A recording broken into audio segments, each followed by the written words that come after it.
Olá, comunidade ICL, seja bem-vinda para mais uma edição do Desperta ICL. Hoje comigo, César Calejon, na manhã desse dia 9 de abril, uma quarta-feira, muita coisa para a gente trabalhar. Bom dia para você, estamos no ar através das redes do ICL, do Edu Moreira e das nossas redes afiliadas que nos transmitem para o Brasil e para o mundo, por que não? Muito bom dia para você, 7 horas e 1 minutinho na manhã dessa quarta-feira. Então, vamos acordando, ou você que já está no carro aí, indo para o trabalho, indo levar as crianças na escola ou preparando seu café da manhã. Vem com a gente porque a coisa tá animada hoje, tem muita coisa para a gente falar. O Juscelino Filho, ministro do governo Lula, de saída, tarifaço do Trump, uma fala absolutamente absurda de um sujeito que se chama Gilvanda Federal, um deputado federal. A gente vai trabalhar tudo isso e muito mais nessa edição do Desperta, tá bom? Para começar aqui, antes de chamar o Alex, que eu sei que ele tem notícias futebolísticas para compartilhar com vocês, eu quero só passar rapidamente aqui, Alex, na previsão do tempo, gente. Essa é uma notícia aqui que foi publicada agora há pouquinho na Isto É, 6 horas da manhã, 1 hora atrás. Previsão do tempo, chuvas e alagamentos atingem todo o Brasil hoje, nessa quarta-feira. Então, muito brevemente, a previsão do tempo para hoje mostra que chuvas e alagamentos vão atingir todo o país. De acordo com o Instituto Nacional de Meteorologia, todas as regiões devem estar preparadas para as precipitações e seus riscos. Segundo o Instituto, a expectativa é para chuvas entre 20 e 30 milímetros por hora. Já é bastante água isso aqui, tá, gente? Ou até 50 milímetros no dia. E ventos intensos entre 40 e 60 quilômetros por hora. Tá? Então, assim, aquilo que vocês já sabem, né? Tomar cuidado, ver se o lugar onde você vai não alaga, se não tem risco de queda de árvore, todas aquelas medidas de prevenção que, na medida do possível, podem ser e devem ser adotadas quando tem um alerta de chuva intensa, que é o caso para essa terça-feira, tá? Alex, bom dia, meu querido, como é que você tá? Bom dia, Calejon, tudo ótimo. E você? Bom dia, chat, também, tudo ótimo. E aí, cara, a gente tem, como é que tá o futebol hoje aí? O que você traz pra gente? Então, ontem teve jogo do brasileiro, do Botafogo contra o Carabobo, jogando no Engenhão, ganhou de 2-0. E o Corinthians empatou 1-1 com a América de Cali. E o Vasco ganhou do Puerto Cabelo por 1-0, o gol do Verratti. E hoje temos o Verdão, 9h30 contra o Cerro Porteño. A gente vai vingar o Luigi daquele caso de racismo. E também teremos Flamengo e Central Córdoba às 9h30 também. Boa. Você é palmeirense, Alex? Sim. Boa. Então hoje vai estar na torcida aí. Principalmente porque tem essa questão aí no nível sociológico, né? Do racismo que aconteceu ali com o Luigi. Ele chorou ali durante a coletiva de imprensa, depois se posicionou de uma forma muito boa naquela ocasião, né, Alex? Ele fala, pô, jura que vocês querem falar de futebol comigo quando está acontecendo algo dessa natureza? Então é isso aí, mais alguma atualização do mundo dos esportes, alguma coisa que você queira trazer? Apenas isso. Bom programa, Panuso não, Calejão. Em breve. Gostei. O Panuso está de volta. O programa, qualquer coisa eu tô aqui, valeu. Para nós, valeu, querido. Vamos lá. Gente, olha só, direto para home do iclnoticias.com.br, vocês já sabem, você não tem o hábito de acessar todos os dias o iclnoticias.com.br, tá perdendo, porque é o nosso ambiente digital, sob o comando do Chico Alves, muitas vezes, além de ter o melhor time de colunistas, de repórter e tal, muitas vezes traz notícias que os outros veículos, os outros ambientes digitais demoram aí dias para atualizar. Então já sabe, acordou, quer estar bem informado, acesse iclnoticias.com.br. Hoje a gente tem aqui na home tarifas de Trump sobre aço, alumínio e autopeças atingem 7 bilhões de dólares em exportações brasileiras. Ei, cadê aquele bando de vira-lata, hein? Que tava lá botando bonezinho do Donald Trump, hein? os bolsonaristas, senhor Tarcísio de Freitas. Curioso, né? Ele continua dizendo que não abre oportunidades para São Paulo. Enfim, uma vez vira-lata, isso não vai mudar. Aqui, outro brasileiro sofre fome e maus tratos na prisão onde primo morreu em Israel. A gente vai ver isso a seguir brevemente.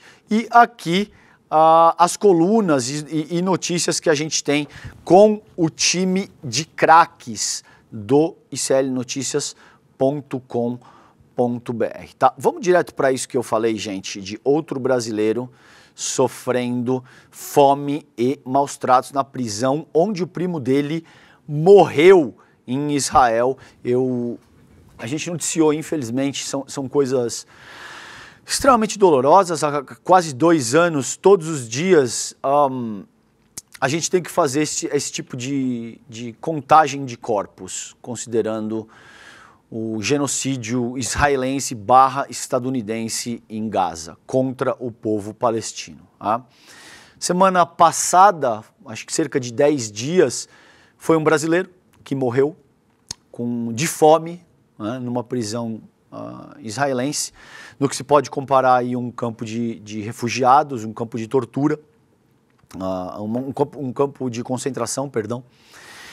E as pessoas não gostam, eventualmente, quando surgem essas comparações com o Holocausto, tá? Mas é esse tipo de coisa que a gente está colocando aqui. Salah é inocente, o governo brasileiro precisa pressionar para que ele não sofra o mesmo destino que Walid, suplica a mãe, tá? Do adolescente. Então, o adolescente brasileiro Salah Aldin Yassar Hamad, de 17 anos, está preso desde o dia 18 de novembro na prisão israelense de Ofer, a oeste de Ramallah, na Cisjordânia ocupada, onde seu primo, Walid Ahmad, também de 17 anos, morreu após desnutrição prolongada. Segundo a Federação Árabe Palestina do Brasil, a FEPAL, nessa quarta-feira, na terça-feira, que foi ontem, tá? Dia 8, hoje é quarta-feira, dia 9. Na prisão e sem julgamento, Salah enfrenta 21 acusações, entre elas as de ter fabricado armas caseiras, coquetéis Molotov, jogar pedras em soldados e planejar ataques ao exército e aos chamados colonos. Solto alguns dias após a morte de Walid, um colega de cela de Salah relatou à mãe do adolescente brasileiro, Nadia Yasser Hamad, sobre a tristeza do garoto ao saber da morte do primo na prisão. Então eu vou deixar por aqui, tá? E fica o meu apelo às autoridades brasileiras: posicionem-se. Não sejam covardes nesse momento, porque a vida desse adolescente está em risco. Um adolescente brasileiro já foi assassinado com meios cruéis, assim, todo tipo de agravante que vocês podem imaginar. E se vocês pegarem, por exemplo, as determinações da ONU, daquilo que caracteriza tortura, do que caracteriza os regimes mais autoritários e violentos e agressivos do mundo, esse tipo de coisa está no topo da lista. Tá?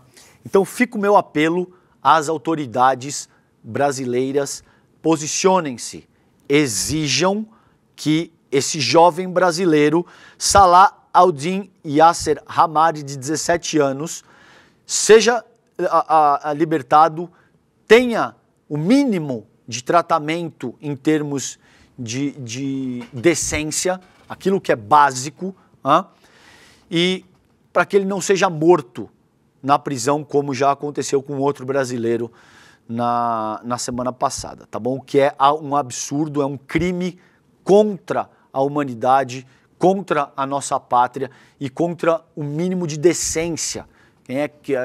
Sabe? Se você tem um mínimo de decência no teu coração, na tua alma, não é possível não se indignar com esse tipo de coisa, tá bom?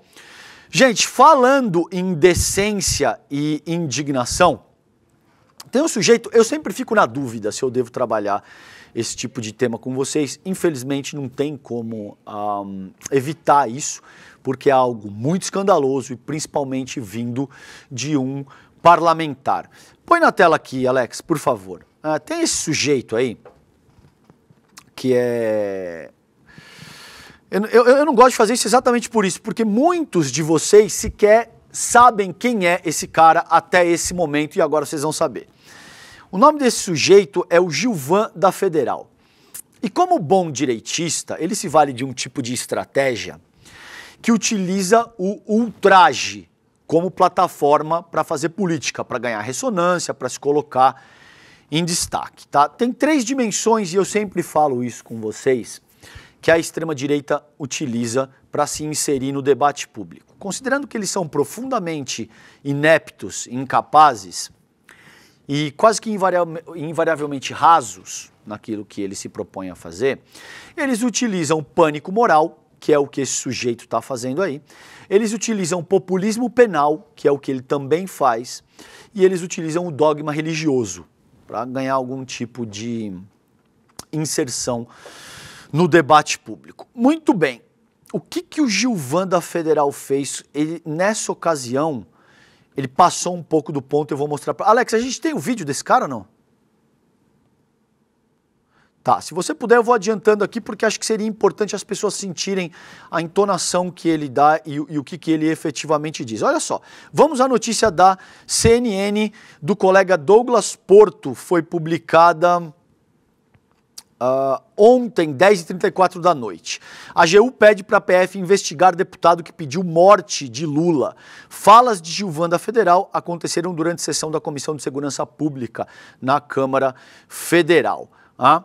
Então tá aí a AGU pedindo encaminhou ontem uma notícia de fato para a Polícia Federal e a PGR para investigar a fala desse sujeito que pede a morte do Lula. Ele não fez uma fala tácita, indireta, no qual ele faz insinuações de qualquer ordem. Vocês vão ver do que eu estou falando. Tá na agulha, Alex? Tá. Não tem problema, você me avisa a hora que a gente organizar isso. Durante sessão da Comissão de Segurança Pública da Câmara, esse parlamentar disse, abre aspas para ele, toma todo o cuidado do mundo, aspas do Gilvan da Federal. Quero mais é que ele morra, se referindo ao Lula, e que os seguranças dele andem desarmados. Na ocasião, foi aprovado um projeto de lei que proíbe o uso de armas de fogo por seguranças pessoais do presidente Lula e de ministros. A medida foi apresentada... Olha só, gente, pasmem. A medida foi apresentada em agosto de 2023 pelos deputados delegado Paulo Bilinski. O Paulo Bilinski é aquele cara do PL aqui de São Paulo que tem uma história esquisitíssima de troca de tiro com a própria companheira, no qual ela morre. Esse é o cara que está pautando que a guarda do presidente Lula deve andar desarmada. Enquanto um outro sujeito envolvido com essa questão, com essa pauta, diz que quer ver o Lula morto. Isso depois de se descobrir um plano, o punhal verde e amarelo, que tinha por objetivo principal assassinar o presidente da República, o vice-presidente e o ministro da Corte Constitucional Brasileira na figura do Alexandre de Moraes. Vai vendo, tá bom? O parlamentar ainda citou, abre aspas de novo pro Gilvan da Federal, aspas do Gilvan da Federal. Quero que ele vá para o quinto dos infernos. É um direito meu. Não quer dizer que vou matar o cara, mas eu quero que ele morra, que vá para o quinto dos infernos. Porque nem o diabo quer o Lula, por isso que ele tá aí. Superou um câncer. Tomara que tenha um ataque cardíaco. Gente, olha só. Eu já vi muito disso acontecer. Vamos lá. Solta que depois eu continuo a análise, Alex. Vamos ouvir esse sujeito. E dizer mais. Você falou aí que a morte do Lula, do Alexandre de Moraes, essa loucura que ninguém tem provas. Mas eu vou te falar, e por mim, eu quero mais que o Lula morra. Eu quero que ele vá para o quinto dos infernos. É um direito meu. Não vou dizer que eu vou matar o cara, mas eu quero que ele morra. Que vá para o quinto dos infernos, porque nem o diabo que é o Lula. É por isso que ele está vivendo aí, superou o câncer, tomara que tenha um ataque cardíaco, porque nem o diabo quer essa desgraça desse presidente que está afundando o nosso país. E eu quero mais é que ele morra mesmo. E que andem desarmados. Não quer desarmar um cidadão de bem, que ele ande com seus seguranças desarmados. Parabéns, Paulo Bilisque. O meu relatório é... Esse é o cidadão de bem. Esse é o auto-intitulado cidadão de bem. Né? E eu já vi muito disso, gente. Eu já vi muito, né? Esse tipo aí, ou jornalistas, ou políticos que se valem desse tipo de expediente, na ocasião contra a Dilma, por exemplo, que queria que a Dilma morresse, que a Dilma tivesse uma doença e tal, e em seguida a pessoa adoece daquilo que ela desejou para Dilma, na ocasião. Eu já vi acontecer mais de uma vez, tá bom? Então aí ele tem... Ô Alex, fecha o teu áudio, querido, por favor, por conta do... Obrigado. Eu já vi isso acontecer mais de uma vez, tá bom? Então assim, gente, segundo a AGU, essas falas podem configurar crime. É uma estratégia eficiente, essa. Comprovadamente eficiente. Eles utilizam o ultraje, eles utilizam a violência, o ódio, o racismo, a homofobia, a misoginia, o pânico moral, o populismo penal, o dogma religioso, como plataforma para fazer política e ganham ressonância. Tanto é que a gente está falando desse sujeito aqui hoje. Não fosse uma abordagem tão absurda, tão criminosa, muito provavelmente a gente... eu não estaria aqui pautando um tema que envolva o Gilvan da Federal. Mas esse é o caso. Agora, existem consequências. Segundo a AGU, essas falas podem configurar os crimes de incitação ao crime, o artigo 286 do Código Penal, e ameaça, que é o artigo 147 do Código Penal. Diz o documento ao qual eu me refiro. Há de se apurar ainda se tais manifestações excedem ou não os limites da imunidade parlamentar, de acordo com o artigo 53 da Constituição Federal, de acordo com a jurisprudência do STF, porque com frequência eles citam o 53 da Constituição Federal. Porque eu tenho imunidade parlamentar, porque eu sou inviolável, porque...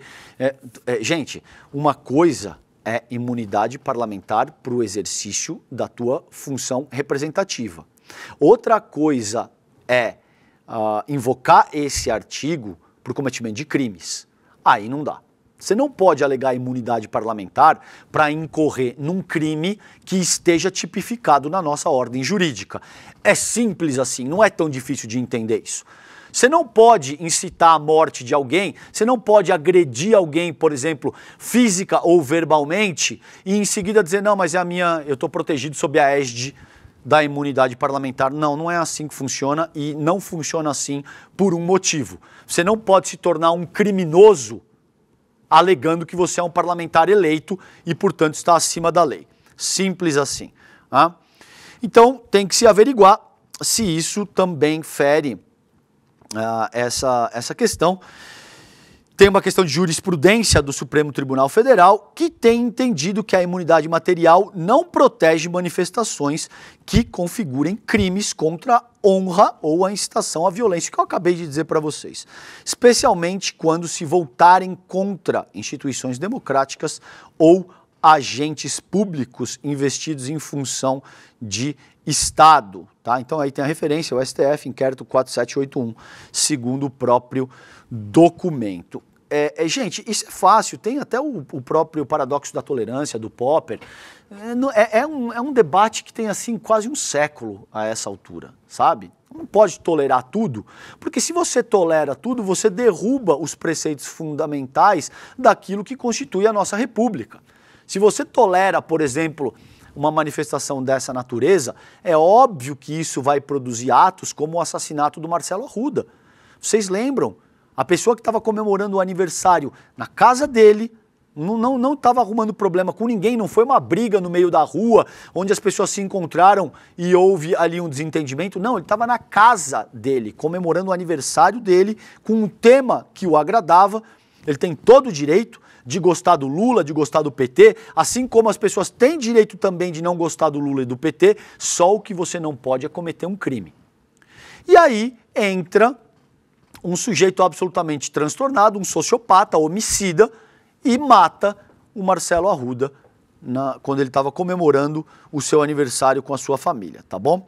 Então, muito brevemente, gente, o que diz esse projeto de lei do Bilinski e desse sujeito que diz que quer a morte do presidente Lula?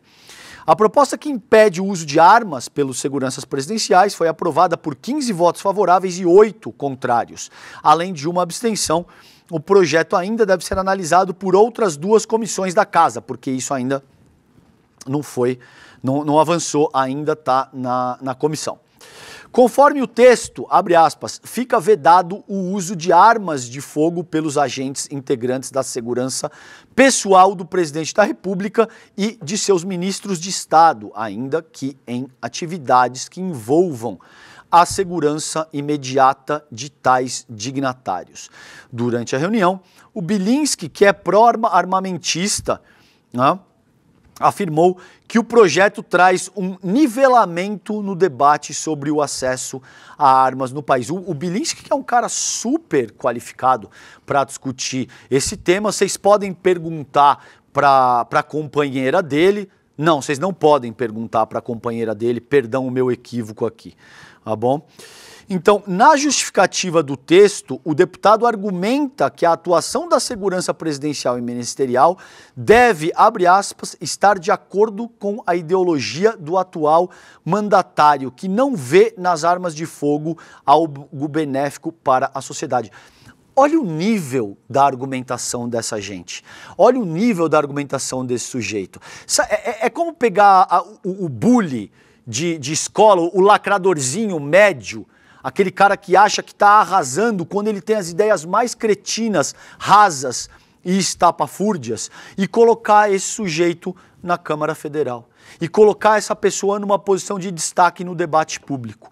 Esse é o nível do bolsonarismo e esse é o nível da extrema-direita e, infelizmente, dessa gente com a qual a gente tem que lidar nesse momento. Agora, muito provavelmente esse sujeito vai ter que responder na medida da lei, e aí ele vai se vitimizar.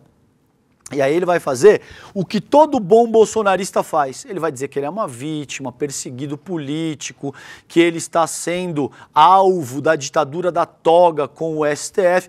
O senhor cometeu um crime tipificado. Não é algo que está sendo inventado no momento, como, por exemplo, se utilizou na ocasião da Dilma Rousseff. Se criou algo de momento para, de fato, dar um golpe de Estado contra ela. Não existem crimes. O senhor está incorrendo em crimes, desejando a morte de outro ser humano. Muito provavelmente vai ter que arcar com a consequência. E aí eu trago isso para vocês aqui quando essa conta chegar. Tá bom?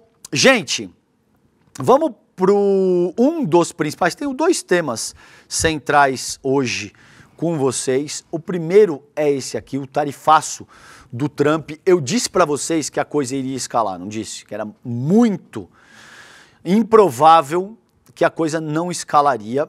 Escalou, né? Então, na semana passada, hoje é quarta, há alguns dias, não lembro exatamente quando, o Trump soltou o tarifaço geral, atribuindo diferentes valores para basicamente todos os países do mundo, com uma taxa base de 10% e algumas taxas bem acima disso. A China tinha sido taxada em 34%. O Trump está taxando só bens, ele não está taxando serviço. A gente vai falar um pouco disso. Porque no que diz respeito, por exemplo, a serviços, os Estados Unidos devem ser taxados. Eles devem sofrer retaliação nessa parte dos serviços. Então, Trump taxou a China em 34%, já existia uma tarifa prévia, de 20%, isso elevou a 54%. Pequim diz que não vai recuar, que vai adotar o mesmo nível de postura que Washington se propuser a fazer, e botou os outros 34%, aí o Trump novamente colocou outros 50%. É nesse ponto que a gente está agora. Washington taxando 104% a China. Quais são as principais consequências? Ainda é muito incerto. Existe toda uma questão de processo inflacionário que seguramente vai estourar nos Estados Unidos. Eu estou conversando com as pessoas, as consequências já começam a ser sentidas no momento zero, principalmente no que diz respeito aos produtos que são importados da China, com tablet, smartphone, aparelhos de tecnologia, esse tipo de coisa. E tudo isso pode alterar a forma como a política doméstica se organiza nos Estados Unidos. Agora sim, vamos dar uma olhada antes de... A gente tem o vídeo na agulha aí, Alex, para dar uma olhada nisso, no que o Trump disse? Sim, temos, e hoje faz uma semana que ele anunciou o tarifaço. Boa, já faz uma semana, né? Passando rápido, é tanta coisa que a gente nem...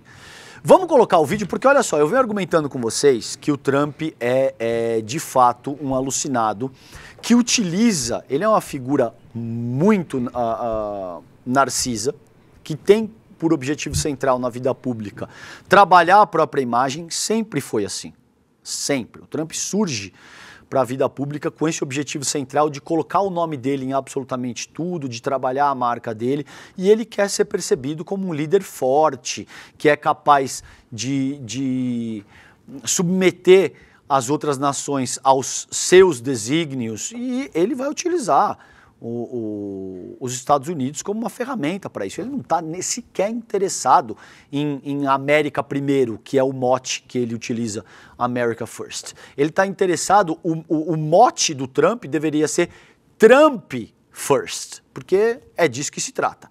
É o Donald Trump em primeiro, em segundo, terceiro lugar, e todo o resto pouco importa. O que vai acontecer aí é que o mundo, e principalmente os estadunidenses, vão pagar a conta que é equivalente ao tamanho do ego do Donald Trump. E isso, meus queridos, não tem limite. Possivelmente o ego do Trump tem a mesma dinâmica de funcionamento do universo. Ele está em expansão, para além da própria velocidade da luz. Então, sem limites o estrago que isso pode causar e a conta que deve gerar. Prestem atenção nessa fala que o Alex vai rodar para vocês. Explica muito bem ao que eu me refiro aqui. Roda, Alex. The biggest transaction ever made. This is bigger than any deal. You guys, some of you work for companies. Your companies are peanuts. I don't care how big they are.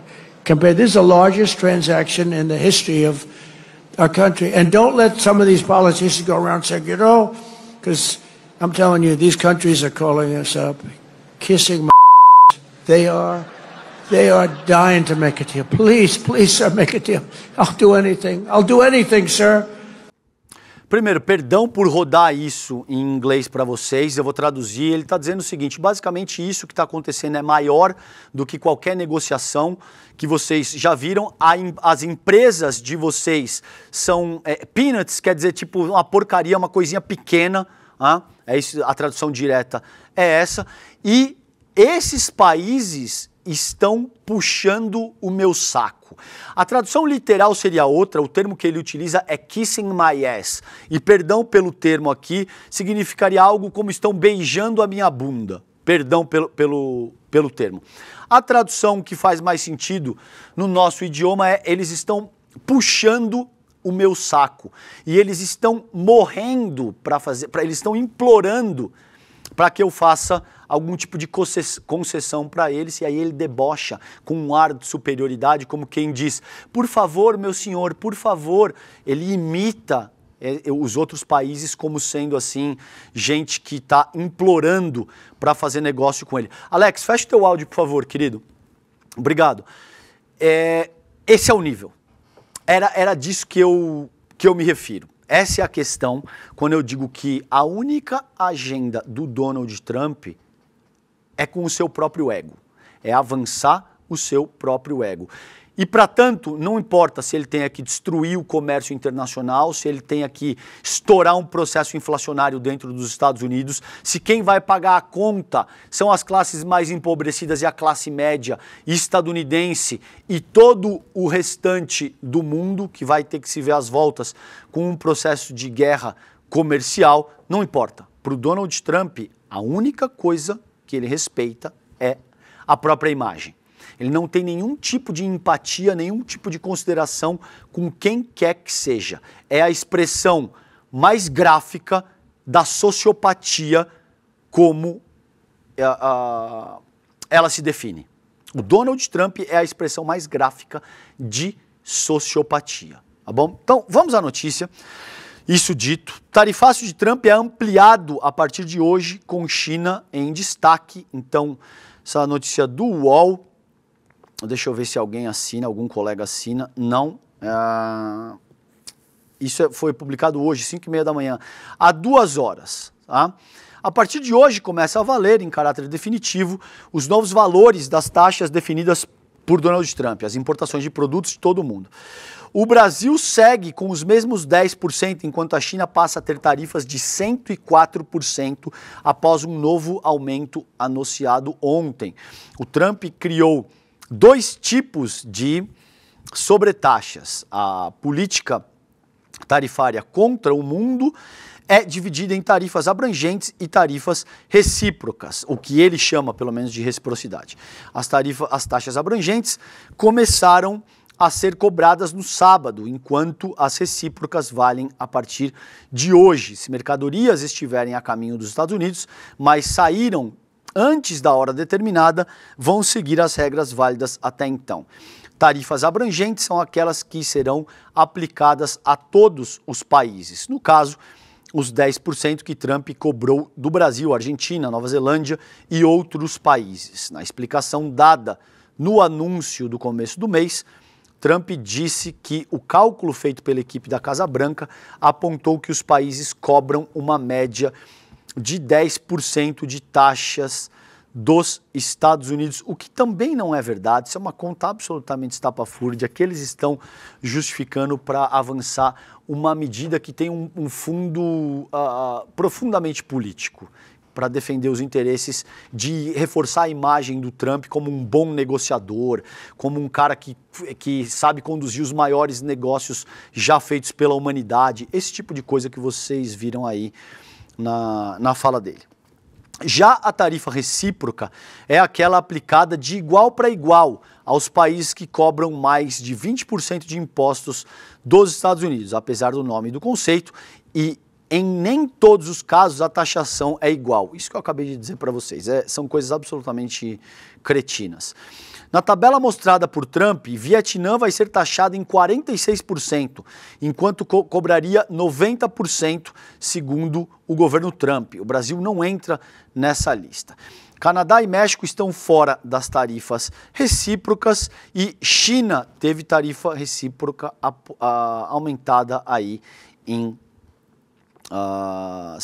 outros 50%, total agora de 104%. Tá? Vamos dar uma olhada para o nosso contexto local aqui, que eu acho que esse debate é importante, que está sendo feito no site iclnoticias.com.br, tá?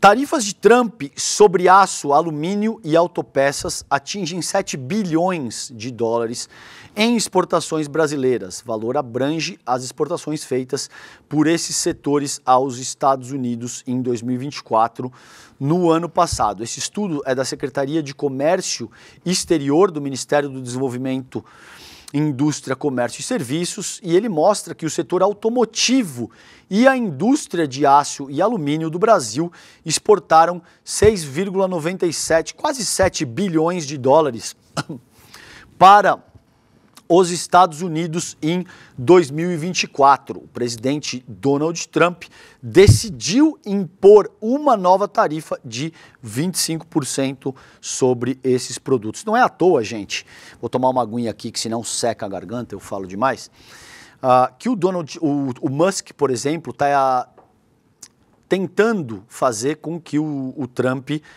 estabeleça um acordo de livre comércio com a União Europeia. Tá?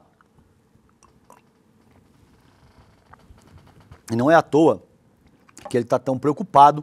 Outros vários bilionários estão muito preocupados, porque eles perceberam agora que eles ajudaram a criar um monstro que eles não podem controlar. E eles perceberam que o Donald Trump vai utilizar a presidência dos Estados Unidos absolutamente em causa própria. Ele quer ser percebido como o maior presidente da história dos Estados Unidos. E não importa, se ele tiver que causar uma crise no mundo, isso já está posto, aliás, está em curso, e se ele tiver que transferir o preço dessa conta para os cidadãos estadunidenses. Ele o fará, ele já está fazendo, aliás, tá? O levantamento, segundo a pasta, é guiado pela, abre aspas, pela nova política tarifária americana para aço, alumínio e setor automotivo. Ressaltamos, no entanto, que a lista divulgada pelos Estados Unidos apresenta um nível de complexidade elevado e os códigos tarifários utilizados podem não ter equivalência exata com a nomenclatura comum do Mercosul. Dessa forma, qualquer levantamento específico pode ter margens de imprecisão, declara a secretaria. O estudo abrange somente as tarifas sobre o aço e o alumínio, que entraram em vigor em meados de março, e sobre o setor de autopeças, que foram anunciadas em 26 de março. Essa taxação sobre carros importados passou a valer na quinta-feira passada. Já as autopeças serão taxadas a partir de 3 de maio, tá? O Brasil é o segundo maior exportador de aço para os Estados Unidos, atrás apenas do Canadá. Os dados do estudo do MDIC mostram que a maior parte do valor, 4,1 bilhões de dólares, refere-se ao aço. Já o alumínio representa 267 milhões de dólares e os demais produtos de aço e alumínio incluídos na lista estadunidense somam 881 milhões de dólares. Tá? O setor de autopeças tem exposição considerável às tarifas de Trump. Tem muito produtor de aço, gente, que tem parque industrial já estabelecido nos Estados Unidos, então eles vão conseguir de alguma forma burlar essas tarifas, porque eles não vão ter que exportar nada, eles estão produzindo já em solo estadunidense, uma série de coisas aí que de fato devem e serão consideradas no curso desse processo, tá? Por hora, é isso que eu trago para vocês. Essa é um olhar mais orientado para o Brasil do que a gente vai ter em termos de tarifas e as suas respectivas consequências no mercado nacional. Outra consequência no mercado nacional, e aí eu vou deixar para falar disso no fim, mas aqui, ó, faltam 6 dias, ó, aqui, investidor mestre, eu já vou falar disso para vocês, porque o nível de insegurança com o qual o mundo está lidando, você não pode dar bobeira, né? Se der bobeira, a coisa vai complicar, precisa estar bem informado, não tem ninguém melhor do que o Edu Moreira para te instruir de uma maneira clara, objetiva, considerando como proteger, como aplicar, como investir o seu dinheiro nesse contexto de caos que o mundo está vivendo. Eu já vou chegar nisso. Aqui, Alex, no G1, real é a terceira moeda que mais perdeu valor contra o dólar desde o tarifaço. Então, desvalorização é liderada, isso aqui é do colega André Cato, foi publicado na virada de ontem para hoje, meia-noite. Desvalorização é liderada pela moeda da Líbia, seguida pela da Colômbia. Levantamento com 118 países foi feito pela agência classificadora de risco Austin Rating, com base em dados do Banco Central. Então, o real é a terceira moeda que mais perdeu valor frente ao dólar desde o tarifaço detalhado na última quarta-feira, isso que o Alex falou já faz uma semana exatamente, pelo Donald Trump. A informação consta em um ranking de 118 países da Austin Rating, com essas informações do BC, e a queda acumulada do real a partir do dia 2 de abril chegou a 5,10% nesta terça-feira, ontem, dia em que o dólar voltou a encostar nos R$6, acho que deu 5,99 nas negociações. Conforme o levantamento, ao menos 58 países viram suas moedas se desvalorizarem no período. A maior perda observada no dia, a moeda da Líbia. A perda foi observada no dinar, perdão. A moeda da Líbia, que recuou 13,2%. Em seguida, e logo à frente do Brasil, vem o peso colombiano com desvalorização de 5,8%. Aí está aí uma lista das moedas que mais perderam valor. Líbia, Colômbia, Brasil, Noruega, Venezuela, Austrália, Chile, África do Sul, Namíbia. Aí a lista de todos os países que tiveram as suas respectivas moedas mais desvalorizadas desde que o Trump anunciou o tarifaço. Agora, gente, existe a seguinte ponderação de que qual é o limite desse cara, qual que é a estratégia dele. Para mim, tá claro isso que eu disse para vocês.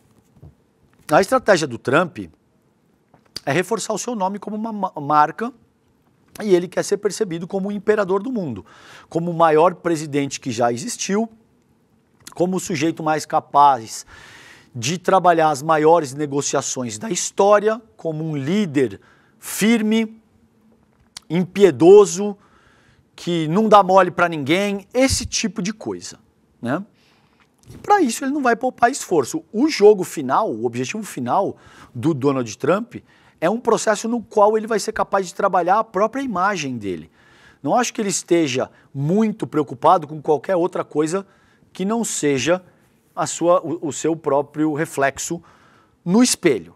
Então, a ver como é que isso vai acontecer. É óbvio que tem uma estratégia de estabelecer negociações bilaterais, utilizar o tarifaço que ele está impondo como alavanca para conseguir negociar bilateralmente com cada país. Agora, existem um sem número de consequências que não estão sendo contempladas no cálculo do Donald Trump.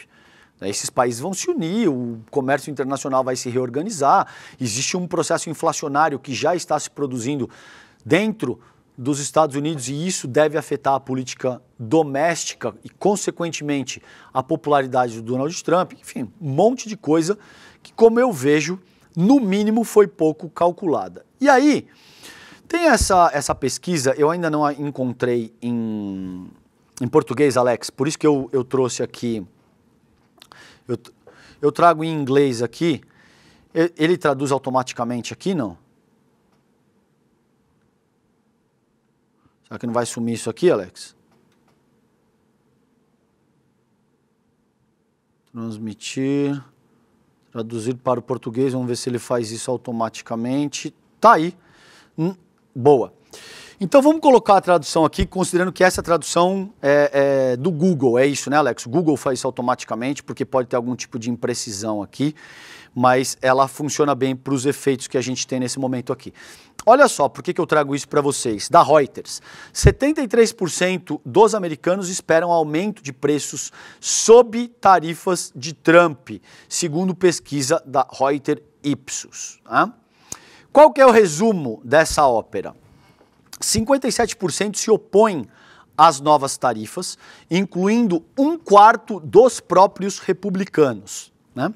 52% concordam que os parceiros comerciais de Trump aproveitam dos Estados Unidos, abusam dos Estados Unidos. Isso que eu disse que é complicado desse tipo de tradução, mas se valem, abusam dos Estados Unidos, e metade acredita que a dor a curto prazo, no curto prazo, tornará os Estados Unidos mais fortes no longo prazo, tá? Então, gente, olha só, aqui, esse gráfico aqui é o que eu separei para trabalhar com vocês, que é importantíssimo. O que os americanos pensam das novas tarifas do Donald Trump? A Ipsos entrevistou 1.027 adultos nos Estados Unidos entre 4 e 6 de abril. Então, considerando todos os adultos, o que vocês veem aí na tela, ou para quem só me escuta nesse momento, 39% apoiam, 57% são contra. E uma parcela ínfima ali que não tem o dado certinho, não respondeu. Isso considerando todos os adultos. Então, atenção, 39% apoiam, 57% são contra. Isso é uma oposição, está chegando na casa dos 60%, bastante considerável. Entre os republicanos, 73% apoiam, 24% são contra. Mesmo entre os republicanos, 24% são contra. Entre os democratas, 10% apoiam, 88% são contra. Né? É isso. 10% apoiam, 88% são contra. E independentes, o que a gente chama talvez de isentão aqui no Brasil, 41% apoiam e 57% são contra. Ou seja, existe aí todo um cenário que pode se configurar e que pode traduzir uma diversidade considerável ao Donald Trump. A ver como é que isso vai se seguir, a ver como é que a inflação vai afetar a imagem do Donald Trump, mas com todos os especialistas e economistas com os quais eu conversei desde que o Trump iniciou esse processo, existe um certo consenso de unanimidade de que essas medidas vão produzir um processo inflacionário gigante nos Estados Unidos. Então, coisas que antes, por exemplo, custariam 2, 3, 4 dólares, passam a custar 10, 12, 15. Ou, sei lá, se você vai comprar um determinado smartphone que custaria 200, 300, 400, 500 dólares, e isso passa para 1.000, 1.500 dólares. Vocês podem imaginar o estrago que isso não tem potencial para causar junto com mesmo os eleitores mais fanáticos, mais fiéis do Donald Trump. Vamos ver como é que esse processo se desenrola nos próximos dias e semanas, tá bom? Gente, vamos para o próximo tema que é importantíssimo, que é o ministro Juscelino Filho entregou o cargo após denúncia da Procuradoria-Geral da República e ele disse que respeita o governo e o povo, e por isso ele fez isso. Assim, minha humilde opinião, já foi tarde, demorou para o governo Lula tomar uma medida contra esse sujeito, ele que entregou o cargo, nesse caso não foi nem o governo que tomou medida nenhuma, ele entregou o cargo porque ele foi denunciado pela PGR por desvio de emendas parlamentares quando ainda era deputado. Ele nega, a defesa dele nega, é importante dar espaço ao contraditório aqui, a defesa dele nega irregularidades e diz que ainda não foi notificada. Então, essa notícia dos colegas Guilherme Mazui e Isabela Camargo, G1 e Globo News, foi publicada ontem, dia 8, 7 horas e 19 minutos da noite. O ministro das Comunicações, o Juscelino Filho, anunciou ontem que deixa o cargo do governo Lula após ser denunciado pela PGR em uma investigação sobre desvio de emendas parlamentares. Tinha várias outras coisas no qual o Juscelino estava metido aí, viajou para participar de evento de cavalo, um monte de coisa que ele, honestamente, o Juscelino Filho só trouxe dor de cabeça para o governo federal, para o governo Lula, tá? E aí, então, esse é o desfecho da sua trágica passagem pela esplanada dos ministérios. Abre aspas para ele. Hoje tomei uma das decisões mais difíceis da minha trajetória pública. Solicitei ao presidente Lula meu desligamento do cargo de ministro das Comunicações. Não o fiz por falta de compromisso, muito pelo contrário, saio por acreditar que, nesse momento, o mais importante é proteger o projeto de país que ajudamos a construir e em que sigo acreditando, prosseguiu em carta aberta. Ou seja, decidiu sair de uma forma mais tranquila, sem sair atirando e esse tipo de coisa. Na carta ele disse que afirmou que teve o apoio incondicional do presidente Lula, líder a quem ele admira profundamente e que sempre garantiu liberdade e respaldo para trabalhar com autonomia e coragem, tá? Então, eu conversei com algumas pessoas, essa informação. Conversei com 2 parlamentares, ou 3, na verdade, parlamentares ontem. 2 parlamentares e um especialista no assunto, que me disseram que, de fato, já... Isso era um processo que vinha sendo trabalhado e que já existia o nome do deputado Pedro Lucas Fernandes, que estava determinado para assumir essa pasta. Tem uma publicação aqui do Estadão que diz que União Brasil preparou o líder do partido para substituir Juscelino Filho no ministério. O União Brasil, a despeito de estar na base do governo, pelo menos retoricamente, muitas vezes não vota alinhado com as pautas do governo, muitas vezes oferece resistência, mas é um partido importante. Não vou lembrar de cabeça exatamente, mas assim, a União deve ter... Alex, se você puder verificar enquanto eu falo, mas deve ter 29, 30 deputados na Câmara Federal e algo... 7 senadores. Isso é o que eu me lembro de cabeça, o Alex vai confirmar pra gente. Então, é algo considerável. Quase 30 deputados federais na Câmara Federal e 7 senadores. Então, existe todo um jogo de composição, existe tudo aquilo que muitas vezes irrita a gente, mas que o governo não pode se dar o luxo de simplesmente descartar. E aí existe todo esse processo de costura que já estava organizando a sucessão do Juscelino Filho, porque, como eu disse, o Juscelino já vinha pisando na bola de uma maneira bastante importante aí, vinha causando um estrago significativo para o governo Lula. Então, tá aqui, né, União Brasil já tem um nome para indicar a vaga do ministro das Comunicações, Juscelino Filho, o líder da bancada na Câmara, que é o Pedro Lucas Fernandes, diretamente ligado ao presidente da sigla, o Antônio de Rueda. Parece que houve ali toda uma conversa com a própria Glaze, toda essa articulação Calejão? Foi feita. Oi, querido, pode falar. Eu verifiquei aqui, o União Brasil tem uma bancada de 59 parlamentares na Câmara. 59? Isso. Ah, é bem maior do que o que eu falei, perdão, eu falei algo de 30. E quantos senadores? Isso aí eu vou verificar. Senadores, se eu não me engano, são 7 senadores. 59, então, é uma bancada expressiva, acho que a terceira ou quarta maior bancada, né, Alex? Não é algo que simplesmente possa ser desconsiderado e deve ter um número considerável de senadores também.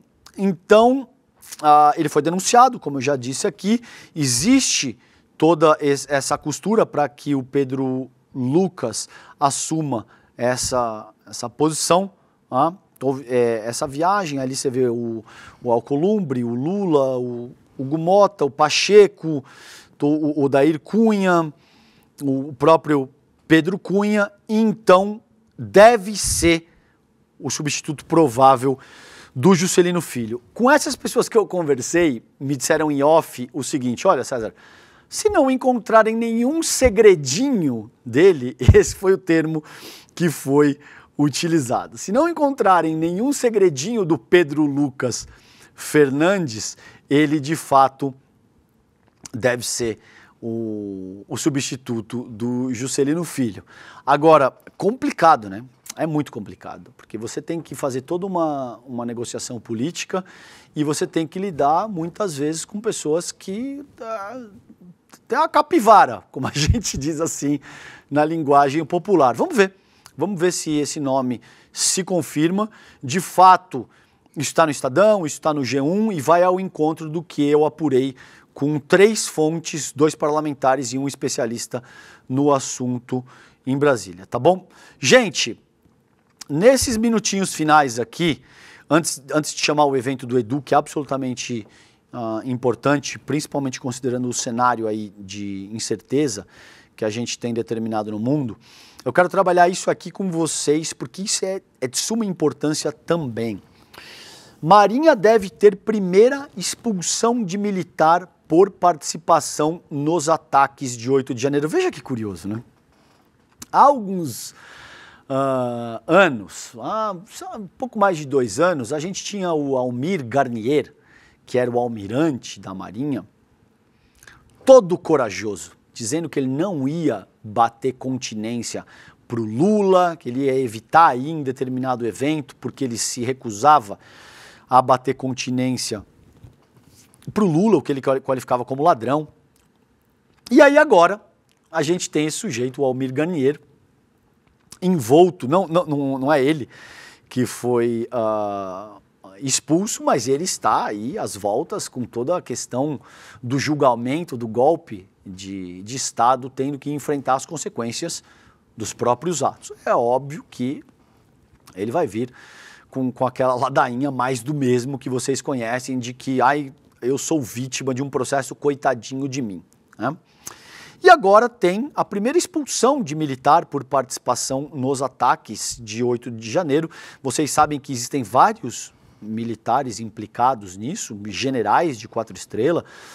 Você tem o Braga Neto, o Heleno, o Paulo Sérgio Nogueira, enfim, muita gente, muito milico aí, que achou que ia dar um golpe de Estado e que quebrou a cara. E que agora, muito provavelmente, ou pelo menos, vou deixar por isso mesmo, devem ter que se haver com a justiça depois do julgamento, tá? Aqui, o que diz o texto do colega César Feitosa para a Folha de São Paulo, que foi publicado ontem, 11 horas da noite. A Marinha do Brasil entrou na fase final de um processo que pode resultar na primeira expulsão de militar das Forças Armadas por envolvimento nos ataques às sedes dos 3 poderes em 8 de janeiro de 2023.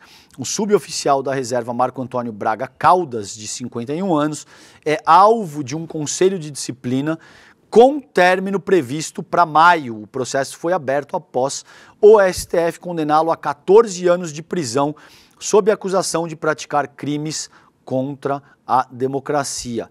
A possível expulsão deve abrir uma sequência de decisões negativas para militares relacionadas aos ataques de 8 de janeiro ou à trama golpista de 2022.